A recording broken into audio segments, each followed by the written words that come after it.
Des chercheurs turcs affirment avoir trouvé des preuves irréfutables que l'histoire de l'Arche de Noé n'était pas un récit à visée moralisatrice.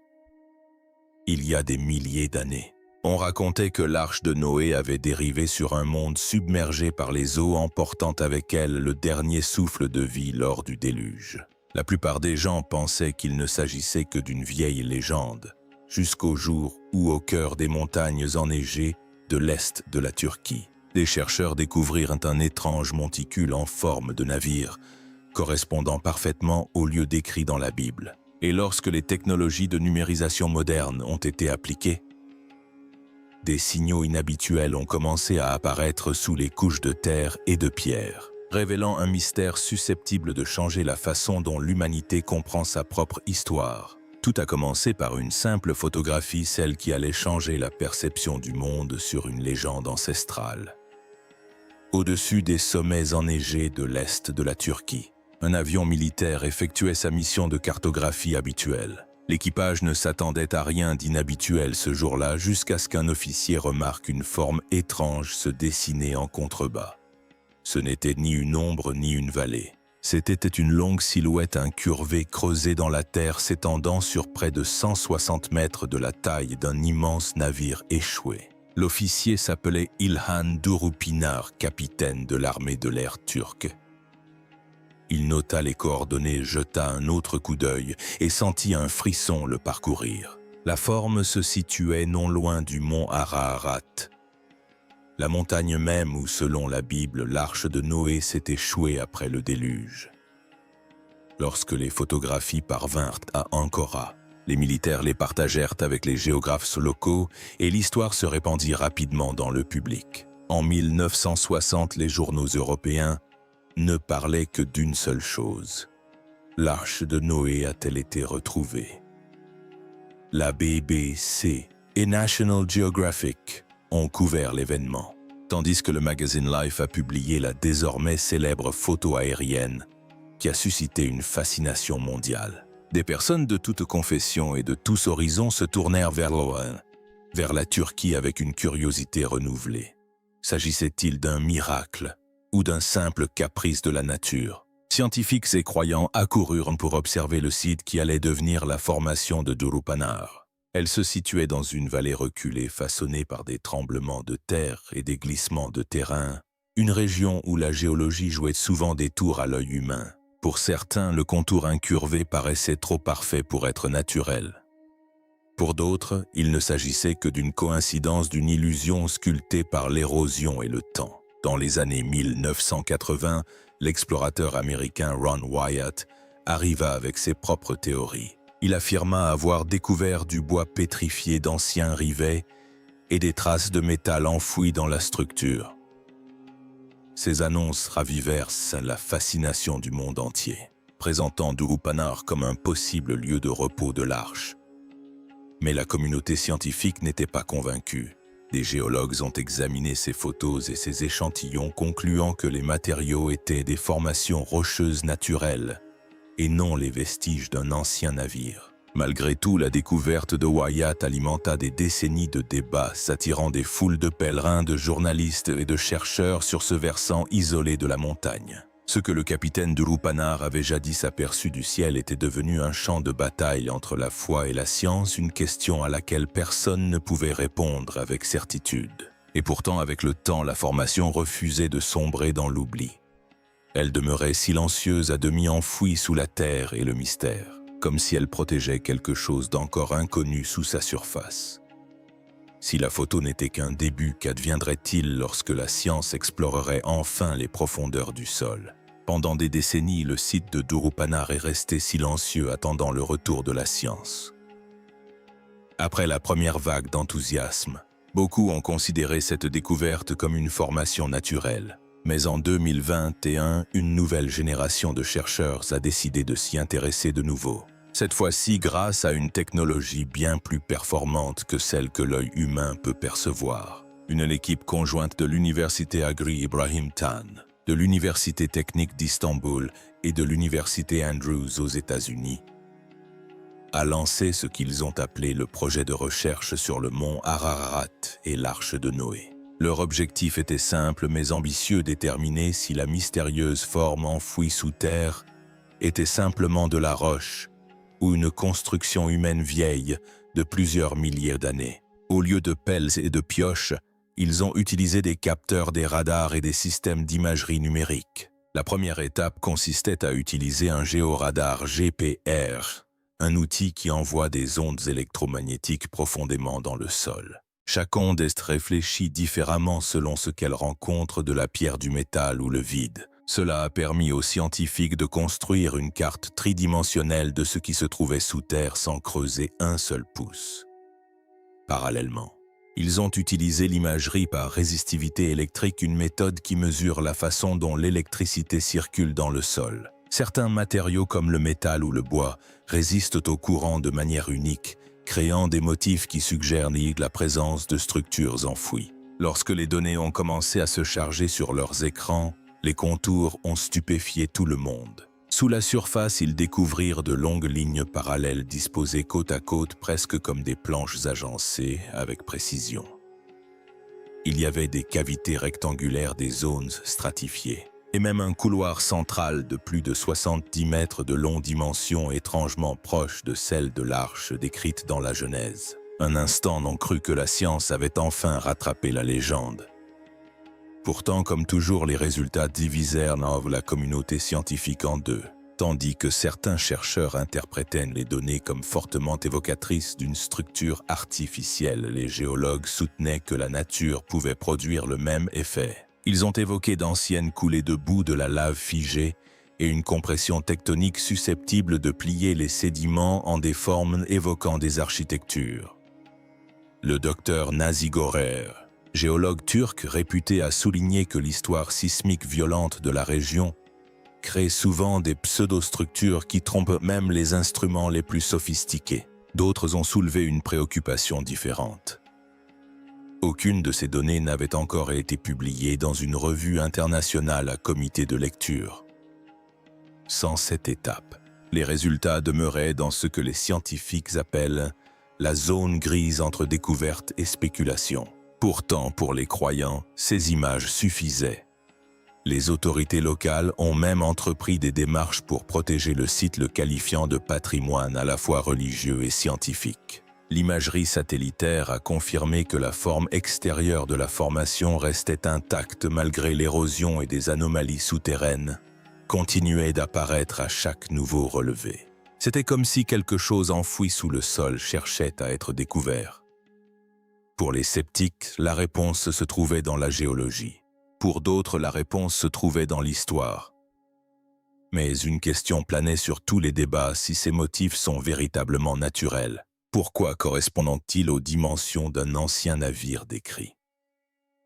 Il y a 5-0 ans, et si le sol sous l'Ararat recèle plus de secrets qu'on ne le croit, que cache-t-il encore? Plus les scientifiques approfondissaient leurs recherches sur le site de Durupanar, plus l'histoire devenait étrange. Des échantillons ont été soigneusement prélevés sur la crête interne de la formation et envoyés à plusieurs laboratoires pour analyse. Leurs découvertes ont surpris tout le monde. Le sol contenait 3 fois plus de potassium que le sol environnant, et sa teneur en matière organique était de 200 à 300% supérieure. Normal. Son pH oscillait entre 5 et 5, soit légèrement acide. C'est le même état qui se produit lorsque des matières végétales anciennes se décomposent lentement sur des milliers d'années. Pour les chimistes, ces résultats étaient un indice. La Terre avait jadis abrité quelque chose de vivant, mais la question de savoir s'il s'agissait d'une forêt naturelle ou d'une imposante structure en bois divisait l'équipe.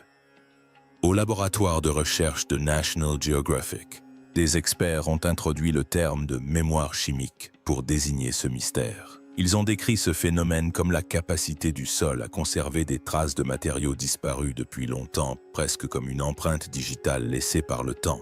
L'examen microscopique des échantillons de Durupanar n'a révélé aucune trace de bois massif, mais le sol était saturé de minuscules composés organiques.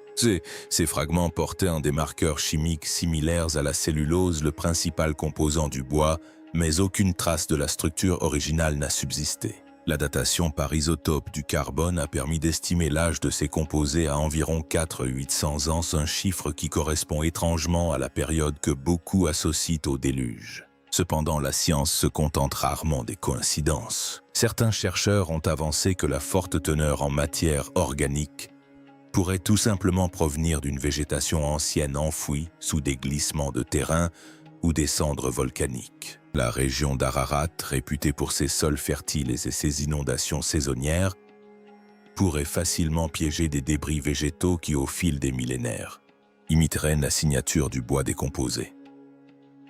D'autres ont rétorqué que les proportions chimiques étaient trop inhabituelles pour être dues au hasard. Ils ont suggéré que le sol sous Durupanar avait été modifié par une grande masse uniforme qui s'était décomposée sur place, soit exactement le schéma attendu si un gigantesque navire en bois s'y était autrefois déposé. Chaque argument semblait en annuler un autre, laissant la vérité en suspens entre géologie et légende. Pour beaucoup au sein de l'équipe, le mystère de Durupinar ne se résumait plus à la découverte d'un navire. Il s'agissait d'apprendre comment la Terre se souvient. Chaque couche de roche, chaque minéral, chaque grain de terre semblait murmurer un fragment d'une histoire écrite bien avant la mémoire humaine. La Terre, semblait-il, pouvait enregistrer l'histoire même sans mots, conservant la mémoire des choses perdues, brûlées ou emportées par le temps.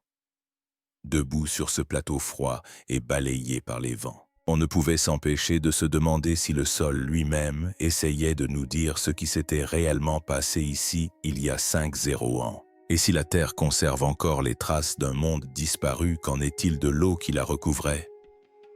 Aurait-elle pu elle aussi laisser des indices? Les vestiges d'un déluge assez puissant pour remodeler à la fois le territoire et les croyances. Si le sol de Durupinar conservait la mémoire d'un passé ancien, les couches d'eau et de pierre semblent en garder une trace encore plus profonde. Pour comprendre ce qui a pu façonner ce territoire, les scientifiques ont entrepris d'étudier les sédiments qui entouraient le site. En profondeur, ils ont trouvé des traces d'argile marine, des cristaux de sel et des coquilles fossilisées d'organismes marins. Ce n'étaient pas des matériaux que l'on trouve habituellement dans les sols de montagne. Elles appartiennent à la mer. Cela signifie qu'à un moment donné de l'histoire, la région d'Ararat, aujourd'hui aride et froide, a été entièrement submergée. La datation au radiocarbone des sédiments marins a permis de situer leur origine entre 3500 et 50 ans. Cette période correspondait à l'un des plus anciens récits de déluge connus de l'humanité, le Grand Déluge décrit dans la Genèse. Pour des chercheurs comme Andrew Jones, la coïncidence était impossible à ignorer. Il a déclaré aux journalistes « Ce n'est pas un hasard. Le sol conserve encore la mémoire de l'eau. » Ce qui rendait cette découverte encore plus convaincante, c'était son lien avec une autre théorie scientifique, l'hypothèse du déluge de la mer Noire. En 1997, les géologues marins William Ryan et Walter Pittman ont avancé l'hypothèse qu'une inondation massive avait frappé la région il y a des milliers d'années, lorsque la montée des eaux méditerranéennes a franchi le Bosphore. L'événement aurait provoqué des vagues déferlant dans le bassin de la mer Noire, faisant monter le niveau de l'eau de plus de 100 mètres et submergeant d'anciens villages à travers l'Anatolie. Si cela s'avérait vrai, il s'agirait de l'une des plus grandes catastrophes naturelles de la préhistoire. Une inondation si dévastatrice que les survivants auraient pu se transmettre le récit de génération en génération jusqu'à en faire une légende. Le sol près de Durupanar semblait correspondre parfaitement à cette chronologie. Mais plus les preuves s'accumulaient, plus la communauté scientifique se divisait. Le docteur David Montgomery, de l'Université de Washington, a soutenu que les couches d'argile et de sédiments pouvaient également résulter d'anciens séismes écoulés de boue, et non d'inondations mondiales. Il a souligné que les monts Ararat se situent sur une importante zone de faille, où de violents mouvements tectoniques remodèlent souvent le terrain de façon spectaculaire. Tim Newcomb, dans un article pour Popular Mechanics, a partagé ce scepticisme. Il expliqua que la structure de Durupinar pourrait être une illusion géologique naturelle formée par l'érosion et les glissements de terrain agissant de concert pendant des milliers d'années. Même en Turquie, le débat devint politique. Le gouvernement a interdit les fouilles profondes autour du site, invoquant les risques de glissement de terrain et le respect des convictions religieuses des communautés locales. Pour certains, cette décision a permis de protéger un lieu sacré. Pour d'autres, elle a empêché le monde de découvrir ce qui se cachait réellement en dessous. Malgré les restrictions, les recherches se sont poursuivies grâce à la surveillance par satellite et à l'imagerie non invasive. Chaque scan semblait révéler de nouvelles formes, comme si la montagne elle-même livrait lentement ses secrets, mais chaque découverte engendrait un nouveau doute. La science confirmait-elle les écritures ou la nature imitait-elle simplement le mythe? Les récits du déluge, les traces chimiques et le paysage silencieux laissaient présager un événement extraordinaire. Pourtant, un mystère demeurait. Si ces eaux ont jadis recouvert l'Ararat, quelle signification avaient-elles pour les peuples qui les ont vécues? Depuis des millénaires, l'histoire de l'Arche de Noé est bien plus qu'un simple récit de survie. Elle est devenue un symbole d'espoir, de foi et de la quête éternelle de sens de l'humanité. Dans les textes sacrés du judaïsme et du christianisme, l'arche est perçue comme le réceptacle du salut, le pont entre la destruction et la renaissance. Selon la Genèse 9:13, après la décrue, Dieu fit apparaître un arc-en-ciel dans le ciel, promettant ainsi que la terre ne serait plus jamais détruite par les eaux. Cette alliance entre Dieu et l'humanité a transformé l'arche en bien plus qu'un simple édifice de bois et de poids. Elle est devenue un symbole de pardon et de seconde chance, un symbole, un rappel que même après la ruine, la vie trouve toujours le moyen de recommencer. En théologie, l'arche est souvent décrite comme un refuge pour l'âme. Elle symbolise l'idée que la foi elle-même peut être un havre de paix en temps de chaos, un lieu où l'espoir subsiste même lorsque le monde semble s'effondrer. Cette croyance est directement liée à la fascination archéologique pour Durupanar. Pour les croyants, chaque strate de terre y est bien plus qu'un simple vestige géologique, elle est un écho sacré de l'alliance inscrite dans les Écritures. Pourtant, l'histoire de l'arche ne se limite pas à une seule religion. En islam, le Coran relate également l'histoire du prophète N qui, sous l'inspiration divine, construisit un grand navire pour sauver ses fidèles et les animaux de la terre. Lorsque les eaux se retirèrent, enfin le Coran dit « Et il fut dit, ô terre engloutis tes eaux, au ciel retiens-les ». Ce passage décrit le moment précis où l'arche s'est posée sur le mont Judi. De nombreux érudits islamiques débattent depuis longtemps de la question de savoir si le mont Judi et le mont Ararat désignent la même chaîne de montagnes antiques, mais le symbolisme reste identique. La délivrance par la foi et l'obéissance. Dans les religions abrahamiques, Noé ou le Nouveau est commémoré comme celui qui a préservé la justice lorsque le monde est devenu corrompu. Un messager qui a conduit l'humanité à travers le jugement vers la Renaissance. Des théologiens modernes comme John Walton et Karen Armstrong voient dans ce récit une métaphore de la civilisation elle-même. Ils soutiennent que l'histoire du déluge reflète le besoin de l'humanité de se ressourcer, de retrouver l'harmonie avec la nature après des cycles d'avidité et de destruction. Elle constitue en quelque sorte le premier avertissement mondial concernant le déséquilibre et la survie. Même dans le monde laïque d'aujourd'hui, l'héritage de l'arche continue d'évoluer. Des scientifiques, des ingénieurs et des environnementalistes ont repris son nom pour décrire des projets destinés à protéger la vie. La réserve mondiale de semences, Svalbard en Norvège, est souvent surnommée l'arche de Noé des semences, car elle préserve l'avenir génétique des plantes de la Terre en cas de catastrophe. Les archives numériques. Il faut aussi qui conserve la vie.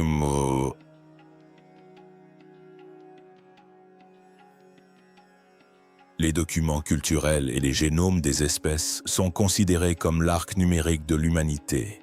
Ces efforts montrent que, même à l'ère des satellites et des données, l'être humain conserve cet instinct ancestral de préserver la vie avant qu'il ne soit trop tard. De la religion à la science, la signification de l'arche a évolué sans jamais s'estomper.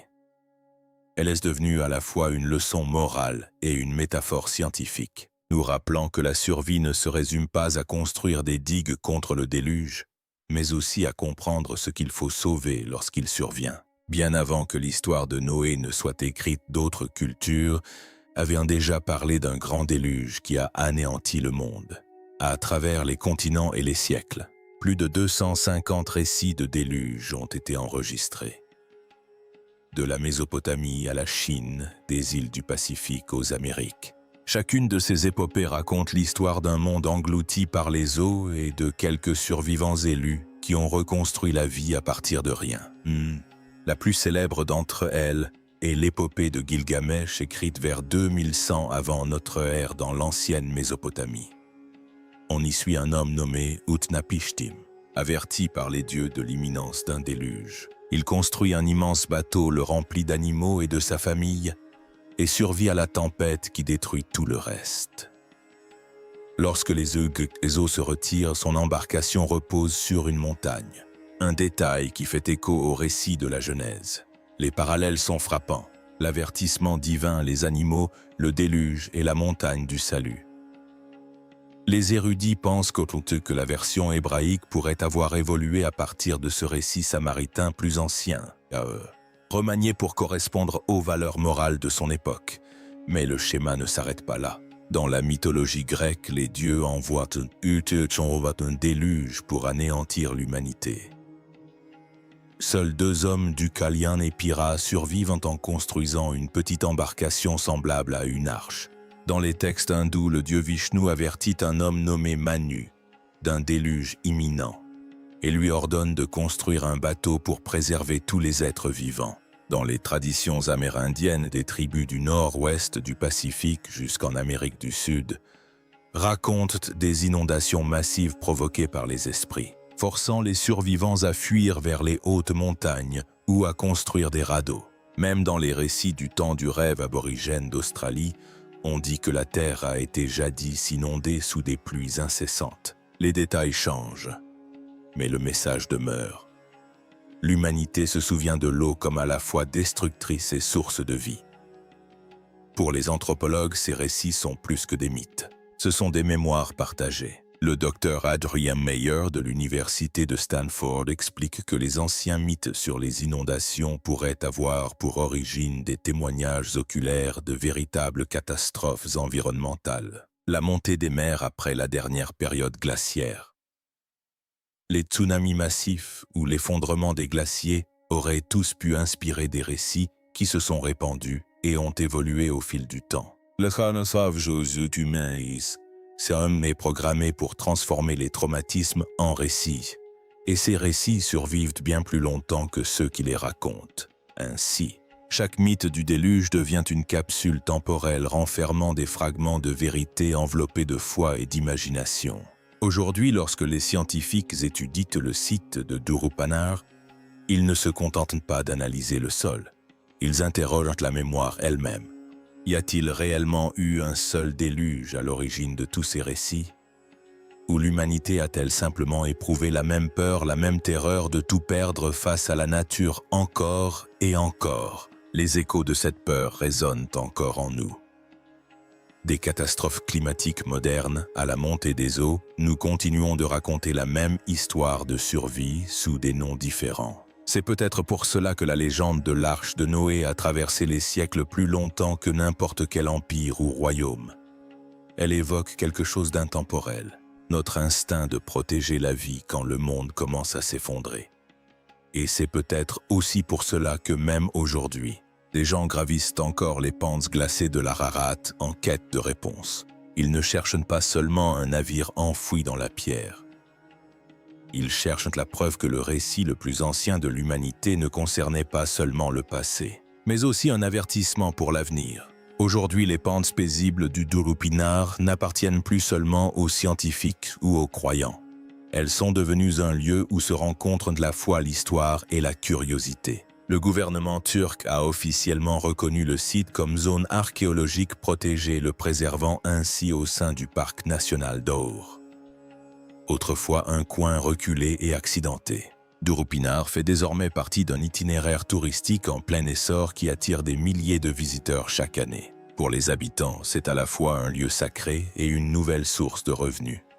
En 2022, le centre d'accueil des visiteurs de l'Arche de Noé a ouvert ses portes. Construit avec des panneaux de verre offrant une vue imprenable sur le mont Ararat, qui se dresse au loin.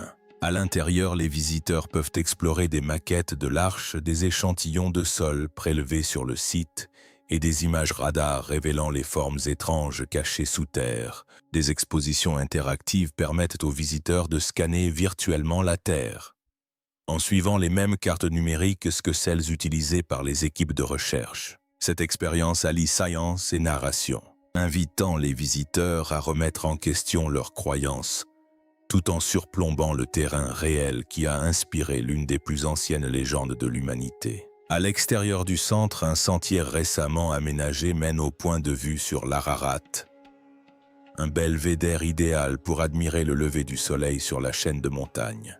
De là, toute la formation de Durupinar s'étend en contrebas telle une gigantesque embarcation prise dans la pierre. Pour de nombreux visiteurs, l'instant est empreint de spiritualité, une connexion silencieuse entre mythe et réalité. Depuis que de grands médias tels que Fox News, NDTV et CBN ont couvert les nouvelles découvertes entre 2021 et 2023, le nombre de visiteurs a augmenté de plus de 200%. Des hôtels, des cafés et des écologes ont commencé à apparaître autour du parc, transformant ce qui était autrefois une vallée oubliée en un centre névralgique de ce que les autorités appellent désormais le tourisme religieux et scientifique. Ce projet vise à concilier pèlerinage spirituel et préservation de l'environnement, en encourageant la découverte sans endommager le sol fragile. Cet équilibre est toutefois précaire. Les archéologues mettent en garde contre un piétinement excessif qui pourrait éroder la couche arable et perturber les strates sous-jacentes encore inexplorées. Ils exhortent les autorités locales à contrôler le nombre de visiteurs et à privilégier la préservation du patrimoine plutôt que le profit. Pour eux, Durupanar n'est pas qu'une simple attraction touristique. C'est un laboratoire à ciel ouvert où la nature et l'histoire dialoguent d'une même voix. Chaque pierre, chaque grain de sable recèle des indices potentiels susceptibles de bouleverser notre compréhension du passé. Et chaque visiteur qui s'y rend devient partie intégrante de cette histoire qui se déroule. Qu'ils viennent en croyants en explorateurs ou en sceptiques, la montagne apparaît finalement comme le symbole de la collision de deux mondes. C'est à la fois un vestige de foi et un défi pour la science. Un lieu où le mythe persiste et où l'épreuve s'impose.